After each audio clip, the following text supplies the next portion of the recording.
see the room. I see Burner Boy and then the logo. Yes, it's supposed to be that way for the moment. Don't worry. At times, we'll turn the camera for you to see the audience, but you will be seeing me and the fellow panelists who are online. Excellent. Thank you. Cool. Good morning, everyone. It's a beautiful Wednesday morning in Cape Town, South Africa, where we're enjoying a fantastic spring day. And thank you very much for taking the time to join us at the Co-Create Design Festival 2022. My name is Africa Melane, and it is a joy and pleasure to be hosting this festival, which is a culmination of what has been an exciting creative exchange dialogue series that went back to March of this year. Our focus has been around water and water-sensitive cities, and that's what we're going to be talking about today. This is a two-day festival, so we'll invite you to join us again tomorrow morning, where we focus on community, because one thing that has come out strongly in the series of dialogues is that whatever we discuss cannot really be realized or fully maximized as far as potential is concerned if we do not bring the community in. Today, we will be shining the spotlight on water-sensitive cities. We've got officials from the city of Theowatuskloof, city of Johannesburg. We've got a landscape architecture, that person, and we've got a specialist from the Netherlands as well, who'll be talking to why it's important for us to really put at the center of any design thinking when it comes to cities, sensitivities around water issues. And I hope you're going to join us for the next 2 hours with your questions. We are streaming live on both Facebook and YouTube. Use the comment section, please, to pose your questions to any of the panel members. And then when the time is right, we will obviously pose those questions to the panelists. This is made possible by the kindness, generosity, and the vision of the Consul General of the Kingdom of the Netherlands of South Africa in partnership with the Craft and Design Institute. This partnership has been in place now for more than 20 years, and I imagine we have another 20 years ahead of us. And of course, this particular festival was curated in partnership with the University of Cape Town's Future Water Institute, the City of Cape Town, as well as the Institute of Landscape Architecture in South Africa. And right at the top of the festival, our heartiest gratitude and heartfelt thanks to anyone and everyone that was involved, not only in getting the festival together, but also the creative exchange dialogues throughout. With me on stage is the Consul General of the Kingdom of the Netherlands in Cape Town, Helene Rekes. We've been on this journey for you, I suppose, the last couple of months because of your recent appointment to Cape Town, but certainly your office for the last couple of years. Why does this continue to be important to you? Does it work? Yes, it does. Yes. Well, let me first thank you very much for your kind introduction, Africa, and a warm welcome to everybody here at this beautiful location and also our guests online. Indeed, my name is Helene Rekes. I'm the new Consul General here in Cape Town since August, and have been able to already join one of the sessions earlier, and now, of course, the festival. Yes, I think, well, that's what Co-Create is all about. We find it very important not only to use this as a brand name, but as a way to work together between the Netherlands and South Africa to build the relationship, to give answers and help think of solutions for local demands, and this partnership. And a partnership is something that you do over the years. And that is exactly what you said, the 20 years behind us, and important to continue to work together on this. And that partnership, of course, primarily with the Craft and Design Institute, and Erica Alk is the group CEO for that institute. This is an important culmination of what has been, as I said, several months of dialogue and conversation. Yes, it's been a very long journey, well, a kind of year-long journey. I'm looking forward to the sort of culmination of it, because I think we've had 4 creative exchanges where we focused on water-sensitive design, and now sort of it's coming together in these 2 days. around obviously water in focus today and citizens in focus tomorrow. And what we hope to get out of the festival, also with the awards that are part of the process, is to be able to kind of put forward some sort of positioning around what could be best practice in this environment going forward. And I think that the kind of themes that have come through the sessions, for me at least, the kind of two big themes, and it's going to be interesting to see how they come up today, is around the sort of multidisciplinary and sort of cross-professional practice that is involved in processes around water-sensitive design. And the other really important element is how important citizens are as part of the process. And those two things, in short conversation with somebody earlier, in terms of sort of the way the public sector works and can engage, those are two really difficult things to get right in the environment that we have set up in South Africa. So it's really important that we grapple with this, because I think it also impacts on other kind of big challenge issues in South Africa. And I think it's important to note that just because there are big things doesn't mean that we cannot tackle them. And in fact, we should, because if we forge ahead without having those challenging things tackled, whatever result is never going to realize its maximum potential. Exactly. So I think the sort of answer to sustainability on so many fronts is actually how individuals are engaged in processes, both at a professional level, but also just as a human citizen level. Helen, one never thinks of the Kingdom of the Netherlands as necessarily a drought-stricken part of Europe, but it is. I mean, the notes in front of me says that you've had three, in fact, 2018, 2019, 2020, and even this year, you're going through a drought, even though you've got three major rivers in Europe that almost meet through the Kingdom of Netherlands. There are conversations happening in the Netherlands that are very similar to the ones happening here in Cape Town. Yes, indeed. And as a matter of fact, this year was the driest summer for a century. So also in the Netherlands, that was unheard of. And we have always been a country fighting too much water. And now all of a sudden we are in a position where there was not, from those three big rivers, there was not enough water almost coming through anymore. So indeed, there's a lot of concern and talk about how we are going to tackle this phenomenon now. And a wonderful opportunity, because one should never waste a crisis, right? Because this forces then the Kingdom of the Netherlands to rethink about how you get water, how you use it efficiently, how you minimize wastage, and all those important things that, once again, Cape Town had to tackle with in 2018, and for completely different reasons, another big economic city of Joburg, is having to deal with as we speak.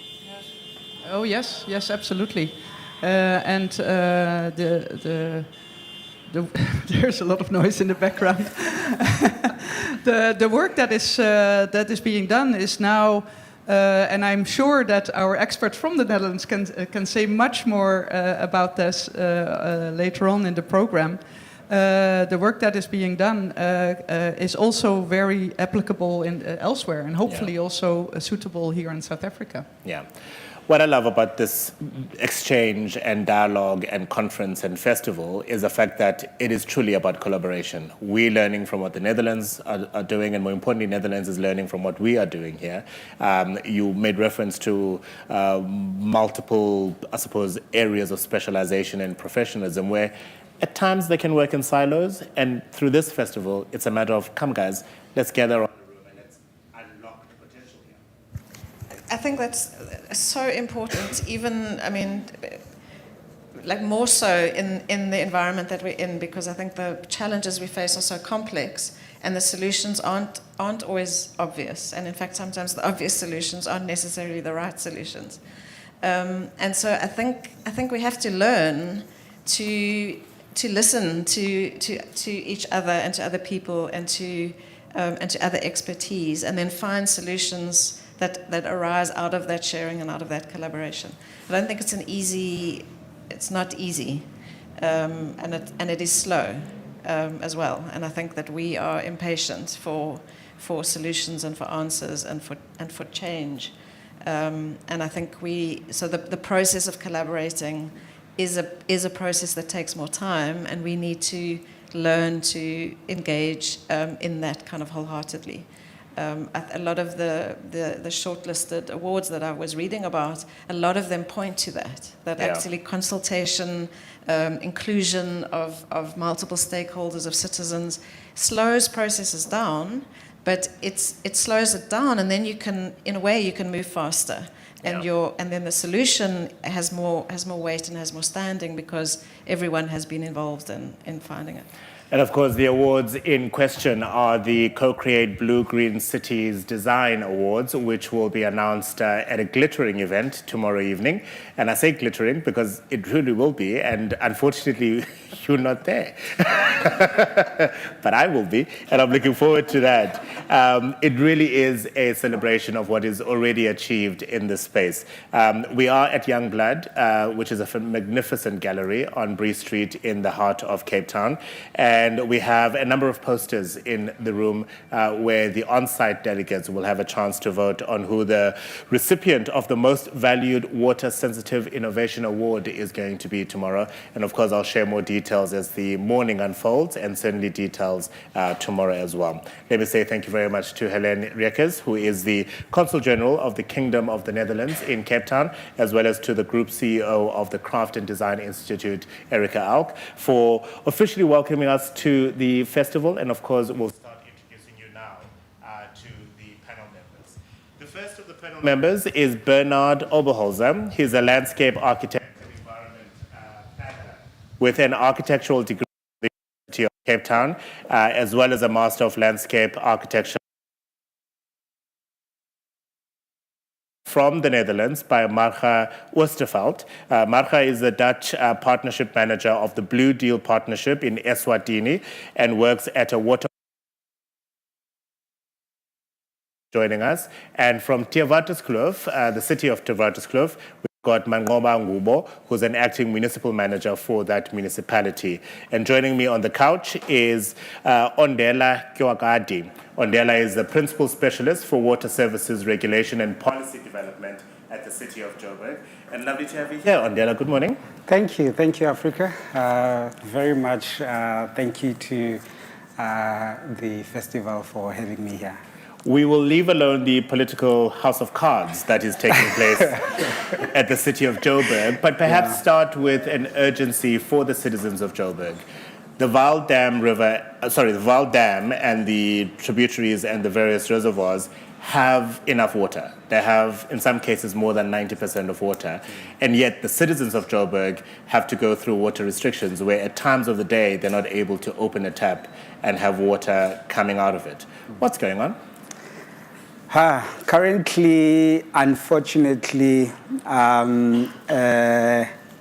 as the city, we are wholly dependent on rainwater for our potable water supply. And there's been a bit of system glitches on their side. I think a lot of it resulting from failures that are caused by the load shedding that's currently going on in the country. So few pump failures here and there and so forth. And unfortunately, then they had to implement level 2 restrictions at short notice. Here's a hard question. Does that mean that Joburg is not a water-sensitive city? Yes. Currently, as Joburg, we are not a water-sensitive city. We've actually benchmarked ourselves through a study, and we've just developed a water security strategy to try and transition ourselves to being a water sensitive. In that framework, we sort of a water conscious city. Water sensitivity, and just starting to initiate those conversations. But we are not there yet, and we certainly not water secure. Why so late? Wow. That's a very good question. In my opinion, I think generally in the water sector, we tend to speak about things for a very long time before we action them. And that's the unfortunate reality. Because as the city, we've had these MUSA reports, which are sort of municipal self-evaluation type of thing, assessments. And we've known for quite a while that we've got water security challenges. But for one reason or another, things seem to move at a snail pace. Paradigm shifts, of course, also that need to happen.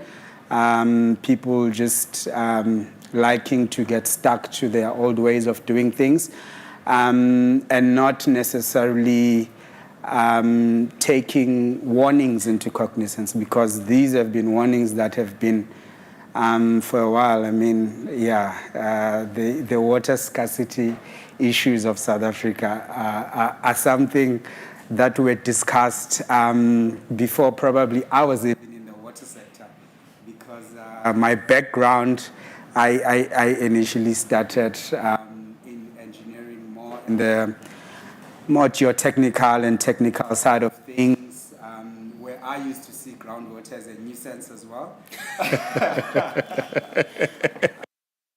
But you know, having listened into conversations in the water sector, even then, some of these things were being discussed already, but only now we're starting to move. Perhaps the Cape Town draft is what has made us to eventually really start having these conversations and taking them seriously. No, for sure.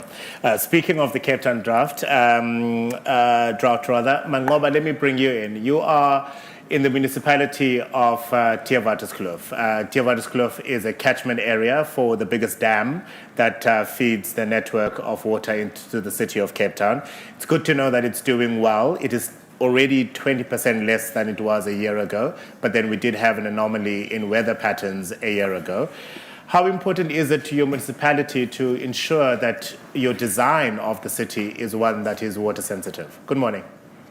Good morning, and good morning to all the panelists. It's very important for us that whatever we do, whether it's for today, whether it's for tomorrow, we need to ensure that all the plans that we've got as a municipality are looking at sustainability long term. So it's no secret that over the last couple of weeks, due to load shedding, as the gentleman from the city of Johannesburg was saying, our infrastructure has also suffered quite a lot, because the zonal, in terms of Eskom zones, where the dam is and where the actual town of Caledon is, which is the largest town in the municipality, we were operating on two separate load shedding zones. So we found that when Eskom was load shedding where the dam actually is, as well as load shedding us, was on two separate schedules. So you'll find that at times there was no electricity to pump the water up into the towns, but when the towns have got electricity, there is no electricity at the bottom to feed it. So it became very important that we are currently having a broader conversation as a municipality, led by the political leadership that we do have, in terms of ensuring that we've got an energy mix. How is our energy mix speaking to the needs of the municipality? Now, you will know that Theewaterskloof Dam doesn't only service the municipality of Theewaterskloof. It actually is the largest dam in the Western Cape water supply. And the dam itself then is run by the Department of Water and Sanitation in collaboration with us, as well as the city of Cape Town. So all of that then becomes an integral part in that. How do we work with other municipalities in and around the Western Cape to ensure that whatever we do and whatever we implement speaks to the needs of all the municipalities? So it is very, very important to come back to your question in terms of how we structure and how we then place ourselves in being able to administer as well as roll out all the needs and meeting the demands. I'm going to press on this. Load shedding has been around since 2008. we've been warned that it's going to continue for quite some time as Eskom seeks solutions to ensure stability of electricity. Why are we still blaming load shedding as a reason why we can't get water to municipalities? Surely we should have come up with alternative solutions to water. We can't live without water. It is a constitutional right. And you have an obligation, surely, as a municipality to make sure that your citizens get access to water when they need it. Completely agree. We can't keep hiding behind the issue of load shedding. However, what we have done as a municipality, we have initiated the process of applying to the Department of Water and Sanitation for the bulk infrastructure funding grant, which we've requested funding to the tune of about 1.3 billion rand. And that's a huge amount, and we're also very much cognizant of the fact that we won't receive this amount all in one go. However, since we've known about load shedding, it really has become quite important in terms of what we've done. Number one, applying to this infrastructure grant and ensuring that all the due diligence around that is being done. But also number two, we've got an issue of aged infrastructure. And I think it's the issue that most municipalities in South Africa are going to be able to be honest about. Our infrastructure is aged. Now in the Western Cape, we've got another dynamic that has been added onto that, because you could easily ask, but why hasn't the infrastructure been maintained? Why hasn't the infrastructure been updated? Now for that, we need to ensure that we've got funding. Over the last couple of years, funding has been cut. And I mean, this afternoon, we have the Minister of Finance delivering a mid-term budget speech. And even that, you will see that we are preempting that a lot of our budgets will be cut because we need to resource, or we need to reallocate funding to more pressing matters.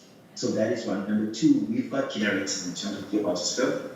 We've gone on leasing out generators. However, we do have a plan in terms of our procurement plan of purchasing them long term, because it's not feasible for us to keep on leasing these. So that's another way in which we're trying to adapt.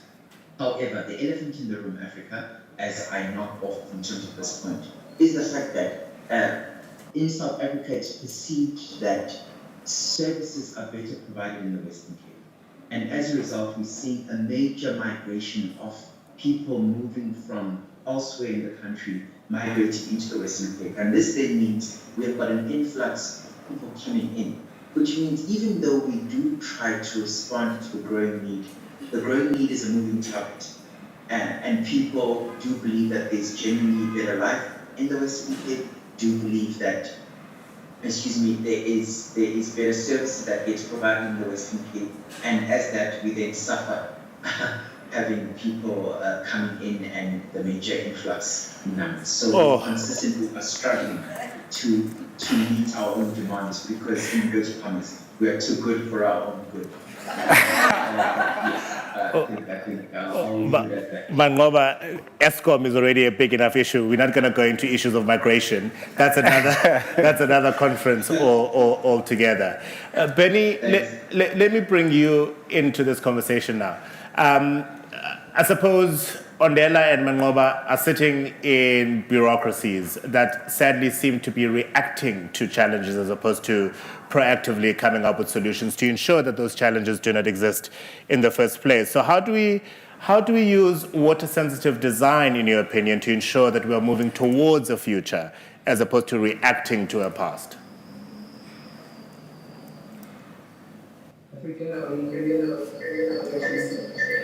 We can hear you, Bernie, but you've got feedback, unfortunately. I'm not sure how we can resolve that. But go ahead and let's see how long we can stay on this line. Okay. All right. No. Let's try and sort it out, Bernie, before we continue, because it really is distracting and people will not be able to hear you. So let's go to Netherlands now. Marga, in discussing, I suppose, an official welcome from the Consul General, we did reflect on the fact that the Netherlands, despite what we see, rivers flowing into the Netherlands, years and years and generations of trying to control the amount of water that is in certain parts of the country. Now you're sitting with the worst drought you've seen in quite a long time. How are you using water design sensitive approaches to deal with a future that might realize a water scarcity? Good morning. Goedemorgen allemaal. Nice to be in Cape Town, even if it is just digitally. I think the water sensitive vision for the Netherlands comes down to clean, safe and sufficient water. And as you said, we used to be really good at that. And then we started experiencing droughts here as well. And that's really causing a challenge for us because for the past, I think 50, 60, maybe 70 years, we've designed our country to get rid of a lot of water. Three main rivers in Europe, they all get to the sea via Holland. So when it rains in the Alps or in Germany, we know that eventually it will flow through our country. So we've designed our whole country for access for too much water. And as Helena also said, we've had 3 droughts in a row, not last year, but also last summer. I mean, we are in autumn now, so it has been raining a lot in September. But for the growing season for agriculture, for farmers, that's just been a little bit too late. So we need to rethink and basically redesign our country partly. And how do you go about doing that, I wonder? Well, fortunately, some of the measures that we've done to give extra space for when we have too much for when we have too much water, I'm sorry, we can also use those in droughts. In the old days, a river would used to circle. It wasn't a straight line. But then, as economic value of the river was getting more important, we made a lot of rivers just straight, taking out all the bends and all the meanders. But also by making it straight, a lot of water left the country quickly. So now that we need to have extra space for water when there is too much, we've created new bends in rivers. And this also means that water will remain longer in the country. But as you said, it's a challenge. I mean, with climate change, with sea level rise, with soil decline, and 60% of our country can be flooded. And I say 60% of our country, I must admit that Holland is a small country. I think it fits about 30 times in South Africa. So we're talking on a different scale here. That's a reality, isn't it, Ondela, where the city of Joburg, when it was first envisaged, it was a very different, I suppose, vista, horizon, possibly even climate, certainly population to what it is now. Gauteng is officially the most populous province in the country, and Mangoba was making reference to the Western Cape having migrationary issues, but Gauteng similarly facing those challenges as well. Certainly. As you mentioned, Joburg,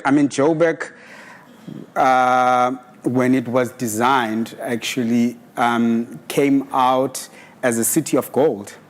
Unlike other metropoles around the world that would have developed sort of around some form of a water source, we are far from a water source. We came about because of the gold. And so, Joburg was farms. It had lots of springs, interestingly, but all those springs were hence since covered and built upon. A lot of lakes and so forth, So we are in a position now where if we're going to sort of apply some of these water-sensitive design principles, we need to go back. We need to have a vision that is long-term. I think a lot of problem in the bureaucracy that you've mentioned is that we operate in a short-term timelines. We only focusing on 1 year to 3 We change financial year ends and so forth. And all our planning is really short term, but we really to what the future will be forced to be with the climate change. And then we need to try and change direction towards that. You keep on saying you need to, you need to, you need to. Who's doing it?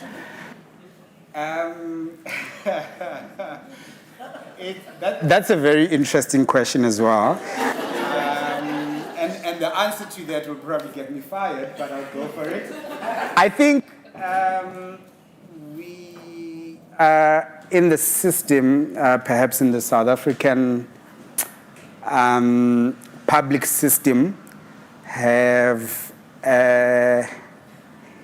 given a lot of decision making to political leadership, and unfortunately we've seen a bit of instabilities in that regard in the city of Joburg in particular, and so the we comes from the city operates on certain strategies. The city operates on particular documents, you call them, and every project and every action must be aligned to that particular strategy or vision. And if that keeps changing and is not aligning to water-sensitive design, then we've got a problem. So we, meaning the city, both the technocrats and the political leadership, but needing a little bit of the power maybe to come towards the technocrats.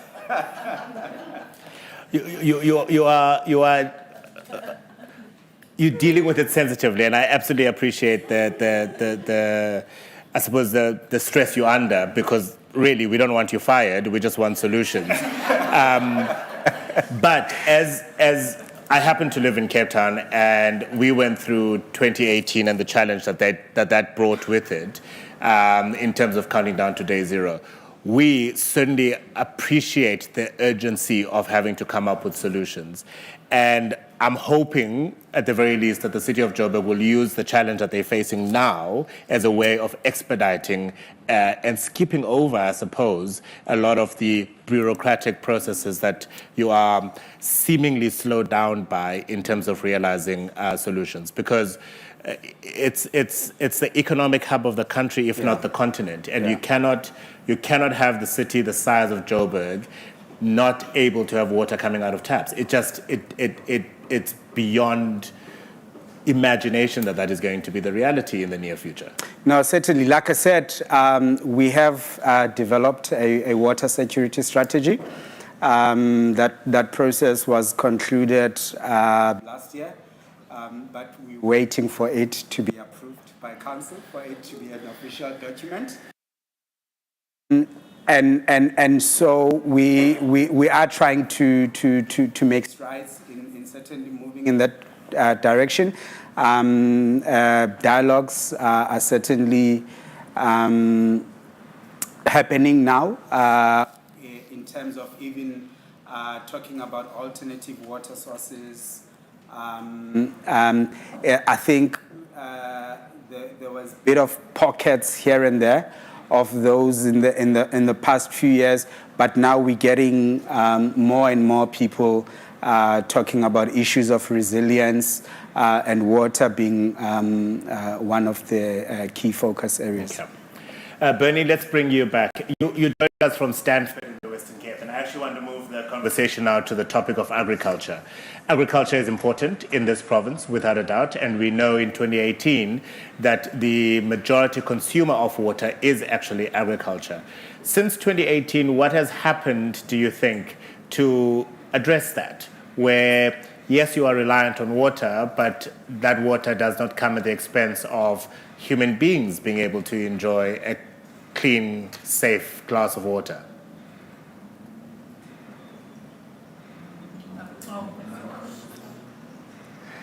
Is all right.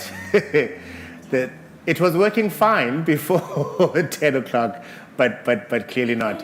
Mangoba, let me bring you in, because Tevatis Kloof, I suppose, would, in the network and the municipalities that you're impacting on, agricultural municipalities or municipalities reliant on agriculture would be a major important client to you. How are we getting them less reliant on water that has fallen from the sky and collected by Tevatis Kloof Dam, and more reliant on alternative sources? Thanks. Am I audible? Yes, you are. Go ahead. Okay, thanks. So I think as you're asking Brenny the question, I thought it was apt. I was going to be raising my hand anyway to try and contribute on the agricultural conversation. So Tevatis Kloof as a municipality is actually 43% of the agricultural space within the Overberg region. So agriculture is the largest contributor to our GDP as a municipality.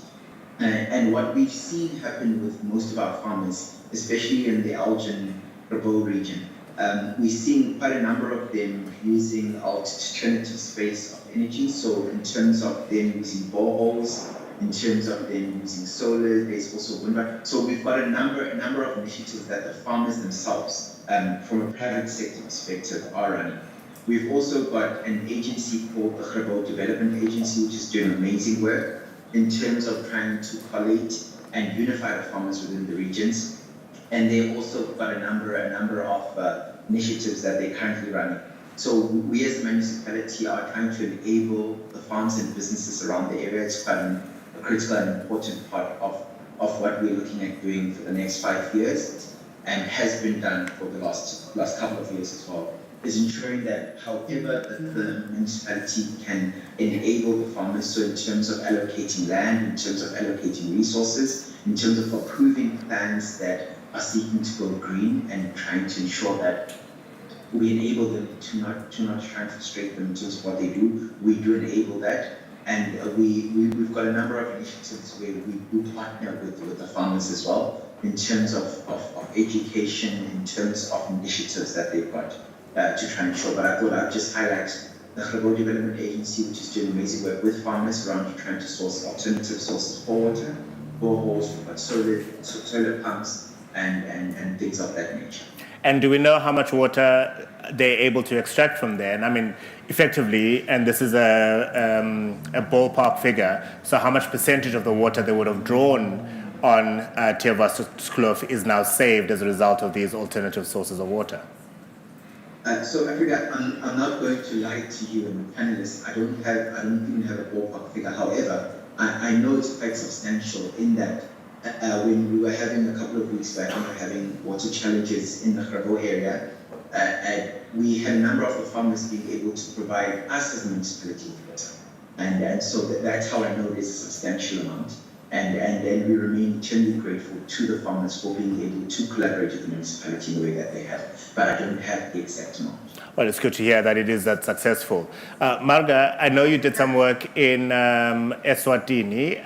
You're certainly most welcome to respond to what Mangoba was saying, but also if you can talk to the work around decentralizing of water management systems and how that process was undertaken in Eswatini. Go ahead.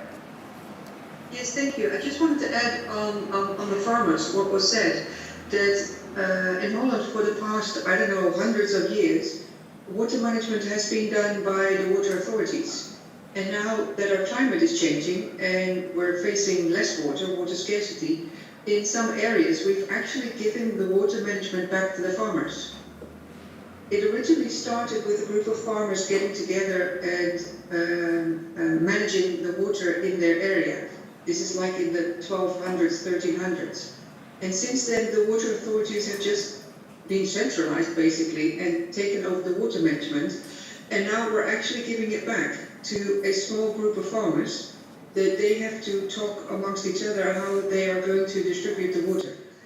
And of course, it doesn't go well immediately with everyone and every farm in every area, but it is one of the experiments we're trying to do. And as for... sorry, on that point, tell us about the benefits you've realized from this. So by taking it away from the water authority and returning it to the farmers, how has, I don't know, the management of water benefited? Well, the farmers, they know their lands best. They know what field or what area needs a little bit more water and which area can do with a little less water. And not just of their own fields, but also of the whole area or the surrounding area. So they are actually, they have the best knowledge on how to distribute water if there's not enough. And they also see by the level in their waterways, in their ditches, whether they should already start in trying to retain as much water as possible. So they have the best knowledge for their local area. And I suppose it's a different context, but how is the decentralization of the system in Eswatini working out? It's a lengthy process. I've been told by one of the consultant companies in Holland that it's a process of about 10 years, and we are halfway now. So in Eswatini, water management was centralized by the ministries, and there are 5 rivers in Eswatini. So basically there are 5 RBAs, river basin agencies, authorities, and but Eswatini is like Holland, it's a small country. So what they've decided to do is to join the operations. So instead of 5 different organizations, 5 RBAs, they have now set up one joint RBA organization. And that's just been gazetted in, it was a myth of COVID, I think 2019-20, and last year was the original launch. So we're halfway now.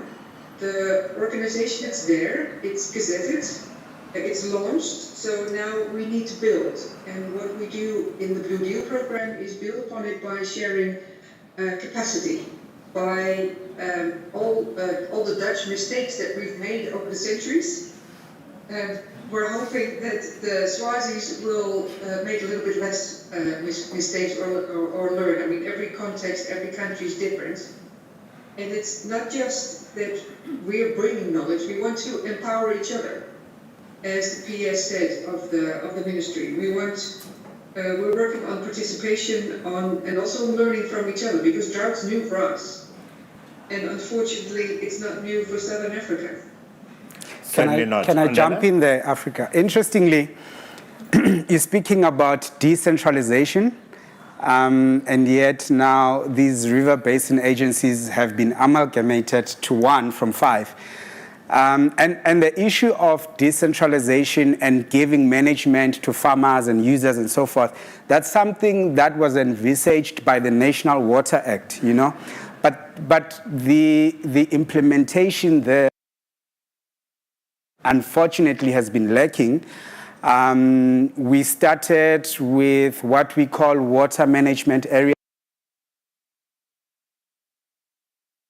CMA catchment management agencies, and those catchment management agencies are meant to be users from your farmers to your domestic, but it's meant to be these organizations that ensuring a partnership, participatory approach type of thing. But that has not been, I mean, the National Water Act, I think, came into effect, I think, 1998. The establishment of these CMAs has just been something, I think there were initially 21 of them, and then they shrunk it down to 14 and then revised it to 9. Now in the current promulgation, I think it's down to 6. So you can see that there's almost this centralization instead of decentralization that's taking place, one, but also the issue of just things moving slow in the water sector. Of these 6 that are now supposed to be, I think only 2 are established, and the other 4 is still to be established. So they've been reducing the number without these CMAs even being established, to be able to test them out, how is it working? So the model has been changing, yet without any implementation thereof. Is it because we just don't care about water? I don't think it's because we do not care. I mean, water is a constitutional right, as you mentioned it. So there is a level of caring about it, the fact that or there is a level of seeing its importance. But Ondela, it's not urgent enough. So if there's legislation that's been in place, enacted in 1998, that has seen a dwindling and a more centralization of water's approach that was clearly not even tested enough to see whether it's going to benefit the country or not, it's telling me and telling us here that, I don't know, you don't care enough. Look, from where I am sitting, I think it goes back again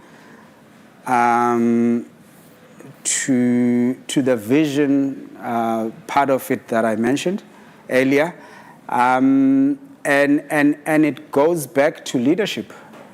There is a problem of not implementing, right? But on top of there being a problem of not implementing, the lack of agency is caused by the fact that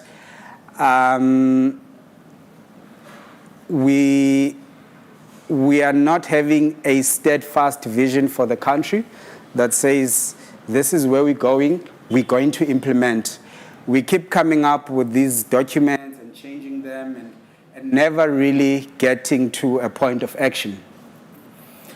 All right. At some point, I'm going to have to focus on actually practical solutions that have been implemented that work.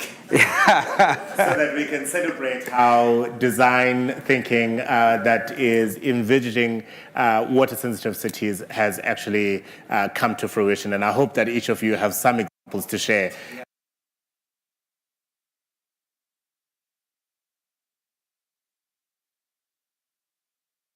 On one extreme, there's talk about decentralizing and giving power to, certainly in the agricultural space, to farmers and those networks and communities. And we're seeing that and steadily.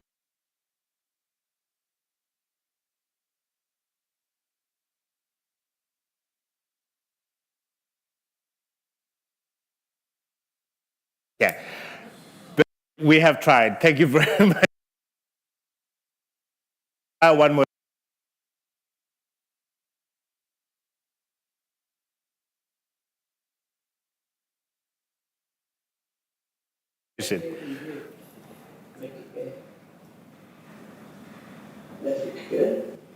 I can hear you clearly. Good. Africa, would you like me to say a few more things about agriculture? Whether or not the solution is in systems.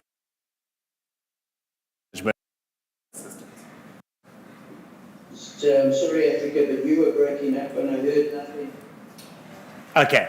Natasha, Michael, I'm going to leave you guys to, I think let's go with the panelists that we have so that we continue with the conversation. Mangoba, let me turn back to Tiavadiskulov again. Give me an example, please, of how water design sensitive thinking and approach has resulted in a positive outcome for your municipality. Thanks, Africa. So what we've done is we've partnered with the Netherlands consulate that is here in Cape Town, and we have a program that is run through Archbishop Thabo Makgoba as well. That we had a meeting, I think it was about a month and a half back, where we were discussing initiatives around release door, which is where our dam is. So we've done a lot in terms of that infrastructure, and that has helped us to be able to save water. So what we suffered from is about 35% water losses that the municipality was suffering on. Now we've been able to trim that down to just under 22%. Wow. And we are still working at doing more around that. So basically, it's infrastructure that has been embedded within our network to try and assist us to detect water losses before they become too bad.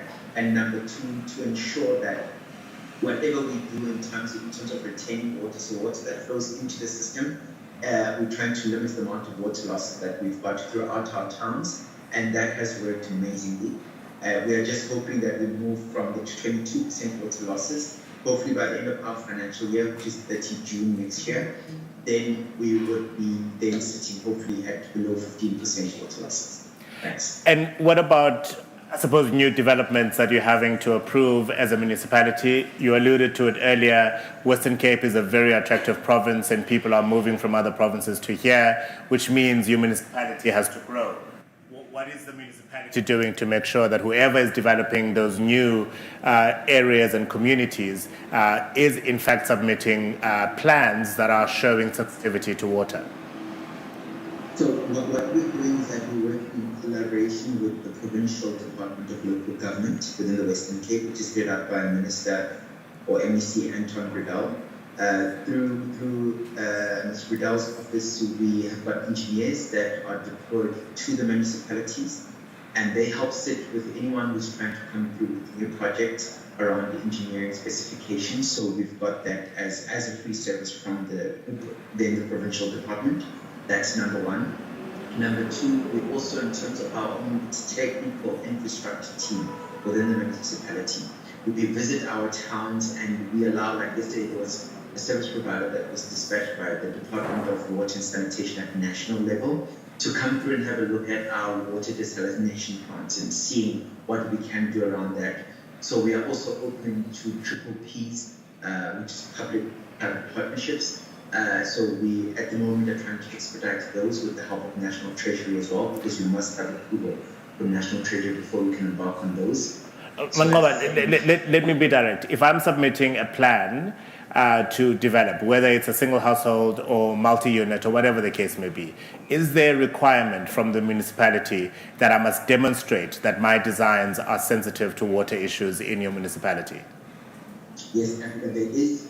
We do have a requirement on that in terms of the forms that are filled out, and we also have a dedicated support structure within our offices who can help you craft that should you not have it in terms of your plans. Okay, that's good to hear. Is it the same in the city of Joburg? Ondela? I'm trying here. City of Joburg is an important city. It is responsible for the majority of the GDP in this country, and it's the city that is inviting me to come and stay. Yeah. All you've given me are reasons why I should stay in Cape Town this morning. No, certainly we have policy in place. You know, as an activist in the space, you almost try to go and fight the non-compliance, and perhaps that's what you see most. But the policies are in place, and so there are lots of private developers that have implemented, but you know we get not so easy when we see the non-compliance and we ask ourselves, how did this go through? So there are still. So how would it have gone through? I mean, if you have checks and balances and a clearly spelled out process that has granted a number of touch points throughout, I mean, how does it go to the next point if the initial point was not addressing your issues? I think it's probably teething process issues where the system is not fully rigorous enough yet, and yeah. Who else is? Are you at least working on a process to identify where the shortcomings are and addressing those things? Certainly, those are happening. All right, now it's your turn to ask questions. You can indicate by putting your hand up, please, and a microphone will come to you. If you can give us your name, an organization that you're with, if you choose to, and then pose your question to a panelist, and then we'll try and go through as many of those questions as is possible. You all satisfied? There's a question there. Thank you. Morning, everybody. My name is Togozani from a company called Ebmanias. I think my question is addressed to Ondela. I also want to find out a little bit more, like what sort of modern technologies is the city of Joburg implementing, insofar as water resource management? Because I think from what you've said, the crisis that you find yourself in has been more of probably just managing the resource that you have, and maybe if you had some sort of technology, some of the decisions that you would have taken, or you would have been able to have data to align whatever decision you take in order to avoid the crisis that you see yourself in. That's just my opinion, but I just want to find out from you if there are any technological methods that you're applying now to try and combat that in the future. Thank you. Certainly, the city has got a policy in place to moving towards being a smart city.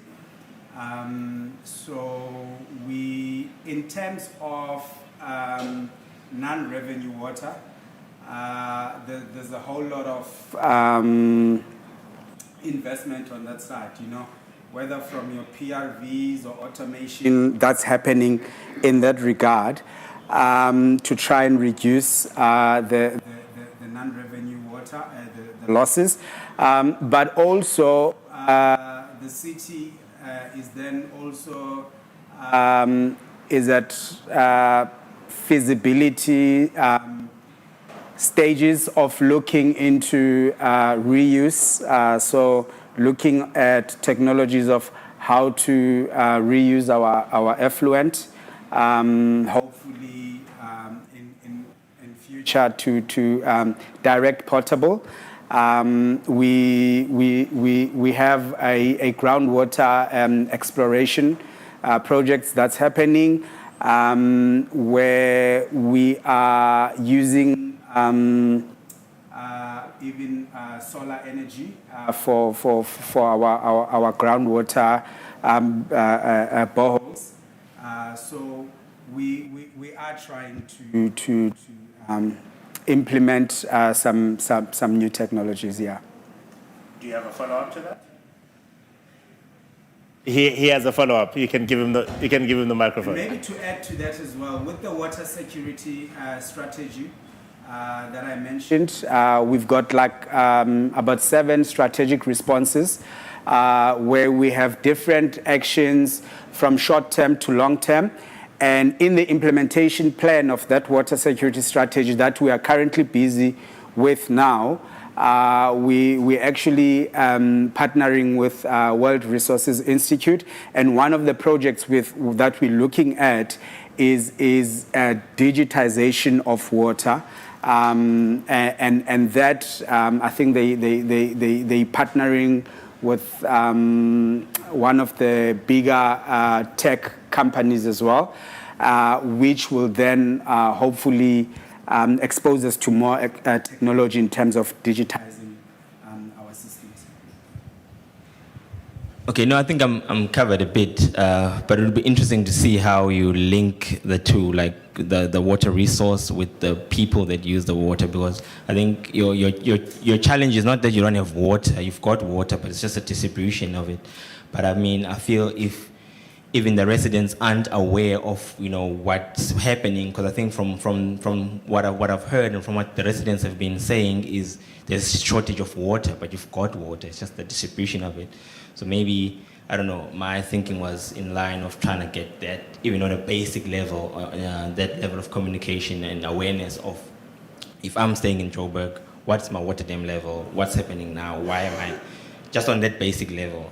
But I think hopefully you can get it right. So the system is slightly different in Joburg in that we are not a water board, and so the monitoring of dam levels and so forth is not something that's necessarily of interest to the residents of Joburg, because we are buying our water from rainwater, and so the interest from the residents' point of view is that we've got water supplied to them. But where we need to maybe slightly be more proactive in educating our residences is where that water is coming from. You know, the fact that when it rains in Joburg, it does not necessarily mean that that is feeding into our water resource scheme. You know, we're sitting on a catchment divide, and so when people see water, they just automatically think then that means, you know, the Val Dam is full, and not necessarily that the water could be flowing northwards towards the Crocodile, which is not part of our water scheme. And the fact that we do not necessarily have enough water because we are buying water from rainwater, but rainwater also has limitations according to their water use license that they get from the Department of Water and Sanitation. And so the ever increasing and growing demand means that we've actually right now exceeded some of those limits, and so we actually need to come down. So the fact that there is continued water coming out of the tap does not necessarily mean, no, we've got enough water. And the current crisis is showing us that our demand is quite high, and the system is at a critical level that any small disturbance means that we're not resilient enough.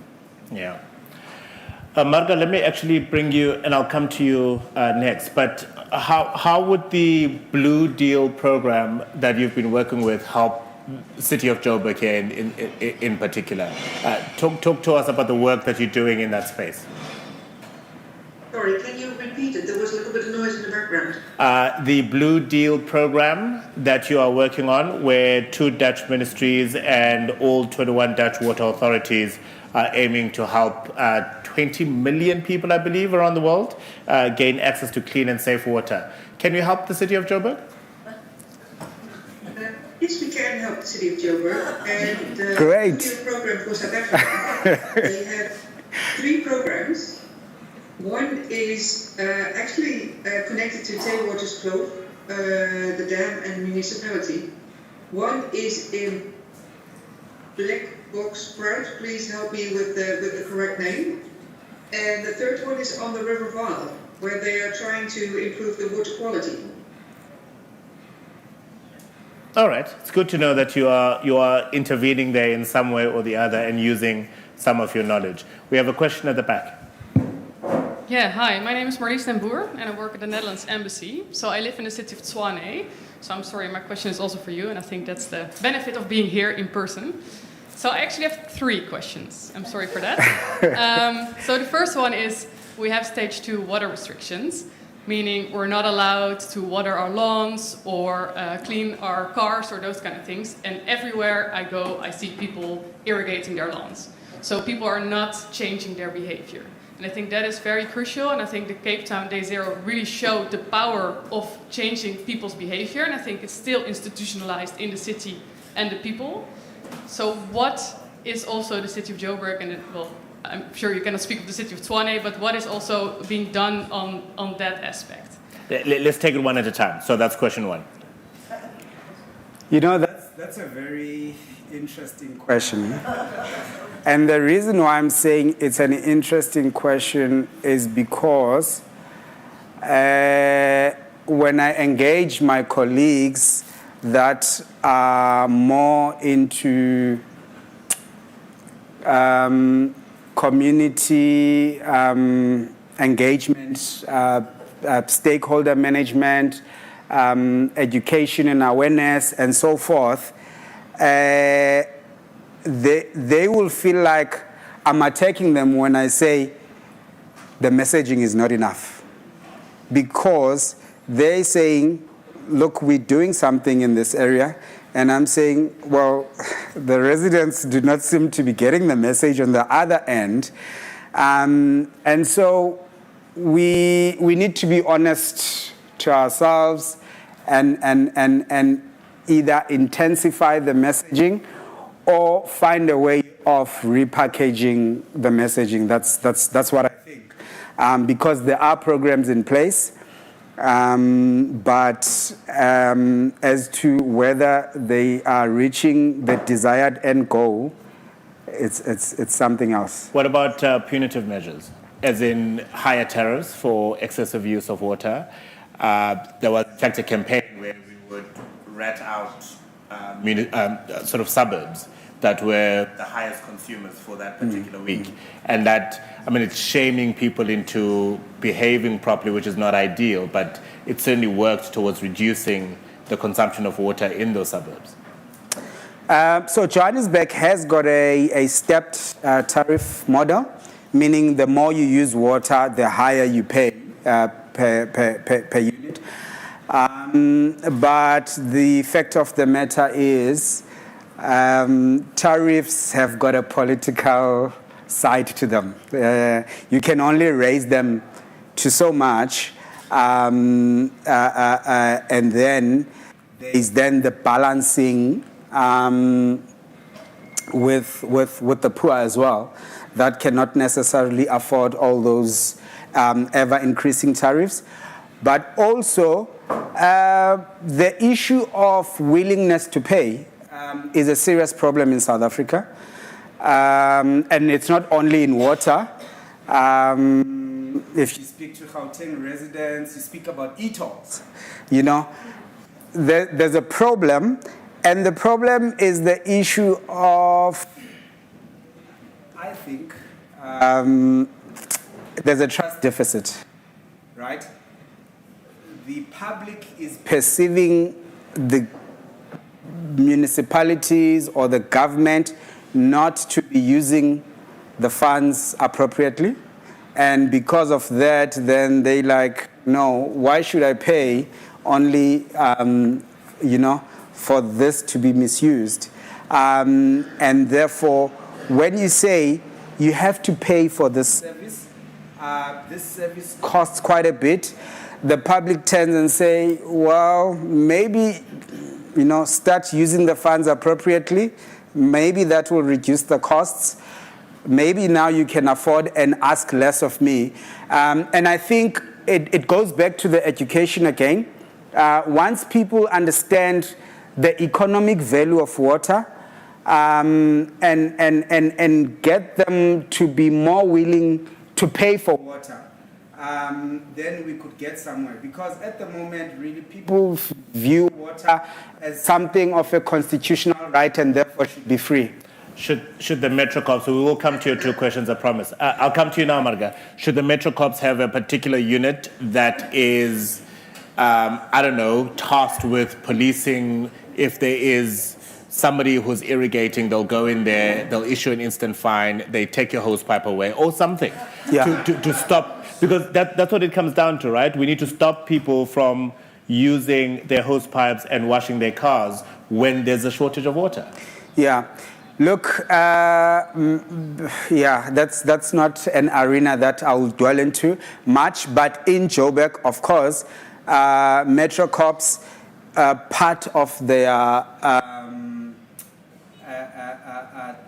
function is bylaw enforcement, of which enforcing water restrictions will be part of that. But then comes the issue of capacity and so forth, and Metro Corps being more leaning towards public safety and traffic control than environmental and water-related So your executive director needs to speak with the executive director of public safety. Those engagements have happened, I believe, quite a few times. Here and there. But the capacity with solutions. No, What I'm trying to show you is that we are ahead. We are trying to get those going. Marga, you wanted to chirp in there? Yes, on the Day Zero campaign in Cape Town, when that happened, eventually it also became, well, not popular, but it got attention in the Dutch newspapers. And I mean, we're all the way up here, and so my curiosity was growing, and I was getting more and more interested. And then I found out that, as Marlies said, that people in the Cape area, they were reducing their water usage from like 129 liters a day to eventually 50 liters a day. And I'm thinking, how on earth are they managing that? I mean, it's a communications thing largely, but still people are doing it. So I was very much intrigued. And fortunately, a few weeks ago, I was able to get in touch with the City of Cape Town and talk to them about it, and also with people at the Dutch consulate in Cape Town. And I understood that communications was very important. I mean, it was everywhere, literally everywhere, on the signs above the roads, radio, TV, paper, everywhere. That was a key success factor, and also leadership. Not just the political leadership, but also in churches and professors. Yeah. And I think that was very interesting to learn and to find out what the key success factors were, especially now that there's more Day Zero problems. And I mean, the term has come back with Joburg, but also Nelson Mandela Day, if I'm correct.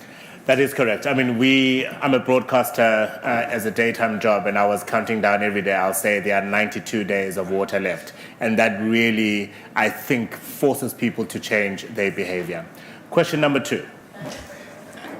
Thank you. My second question was more about the issue of water pollution, because while we talked about access to water and the fact that in Joburg we now don't have access to water, but I think a very interesting and very difficult other problem that the city is facing is water pollution. I mean, the Vaal River is quite polluted.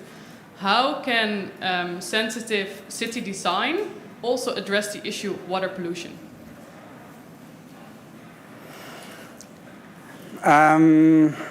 Generally, water-sensitive urban design, in its essence, is trying to put water on the forefront, so almost like elevate the prominence of water. So issues then of water quality come into play, because when we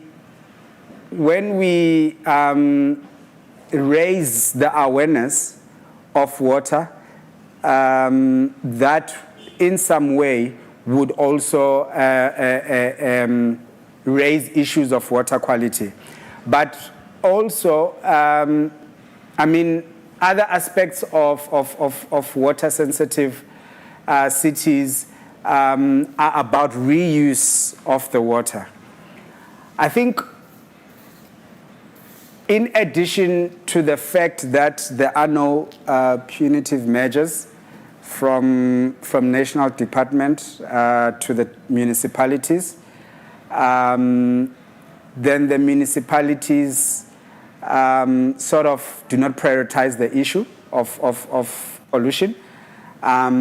It's there, it's in their radius, but as to whether they're putting enough money into it, you know, to avoid those spills and so forth, that's another question. And I think if we were to, for instance, be